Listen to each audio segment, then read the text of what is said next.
ये एक ठंडी सर्दियों की शाम थी जब एक नकाबपोश महिला दूबी बेकर स्ट्रीट पहुंची। ये वह साधारण सा घर था जहां प्रसिद्ध जासूस शर्लॉक होम्स रहते थे। उसकी झिझक भरी चाल और दृढ़ता से भरा हुआ कदम होम्स की नजर से छिपा नहीं रहा, जो अपनी कुर्सी पर बैठ पाइप पी रहे थे।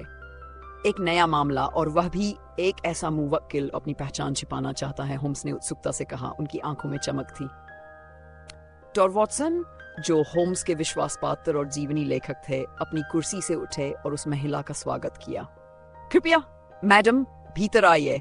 आप श्री होम्स से बेझिझक बात कर सकती हैं। महिला कमरे में आई। उसकी आंखें चौकन्नी और बेचैन थीं। होम्स ने इशारा किया कि वह बैठे, और वह संकोच से बैठ गई। कृपया बताइए मैडम, किस कारण आप मेरे द्वार पर आई हैं? होम्स ने शांत स्वर में पूछा। महिला ने हिचकते हुए बहुत धीमी आवाज में कहा, मुझे अपने प्राणों का भय है श्रीमान होम्स। मेरी बहन लेडी एमिली विंडसर लापता हो गई हैं। पुलिस इस पर ध्यान नहीं दे रही, पर मुझे यकीन है कि कुछ भयानक घटित हुआ है। होम्स की रुचि और भी बढ़ गई। बताइए मैडम, लेडी एमिली कब लापता हुई और उस समय क्या परिस्थितियां थीं? महिला ने होम्स को एक पत्र सौंपा जो एक नाजुक स्त्रीलिपि में लिखा गया था। यह पत्र कल सुबह मेरे महल में पहुंचा था। यही एमिली की आखिरी चिट्ठी है। होम्स ने पत्र को ध्यान से पढ़ा और फिर वॉटसन की ओर देखा। वॉटसन, लगता है लेडी एमिली को आखिरी बार विंडसर एस्टेट में एक चैरिटी गाला में देखा गया था। उन्होंने कहा कि वह अपना क्लोक लेने जा रही हैं, लेकिन फिर कभी नहीं लौटी। वॉटसन ने गंभीरता से कहा, चैरिटी गाला में? वह तो बहुत सार्वजनिक कार्यक्रम होता है। वहां से किसी का गायब हो जाना बिना किसी के ध्यान दिए मुश्किल लगता है। होम्स ने सिर हिलाया। बिल्कुल सही, और यही इस मामले को और अधिक रहस्यमय बनाता है। अब खेल शुरू होता है। इसके बाद होम्स तुरंत हरकत में आए और कमरे से निकल पड़े। वॉटसन उनके पीछे पीछे।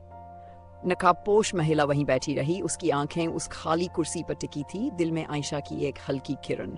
रात भर होम्स और वॉटसन ने लंदन की गलियों में सुरागों का पीछा किया, कुछ कानाफूसियों, कुछ झूठों और कुछ अनकही सच्चाइयों का। उन्होंने विंडसर एस्टेट के कर्मचारियों से लेकर गाला के मेहमानों और एक गुप्त जीवन जीने वाले संदेहास्पद लॉर्ड हैरिंगटन तक सभी से पूछताछ की। जैसे जैसे नई जानकारी सामने आती गई, रहस्य और गहरा होता गया और संदिग्धों की सूची बढ़ती चली गई। लेकिन होम्स ने हार नहीं मानी। उनकी निरीक्षण और विश्लेषण की अद्भुत शक्ति उन्हें मार्गदर्शित करती रही।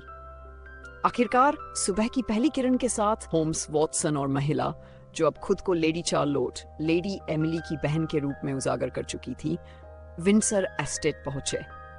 भीतर जाकर उन्होंने पाया कि लेडी एमिली जीवित थी, लेकिन रस्सियों से बंधी और उनका मुंह बंद किया गया था।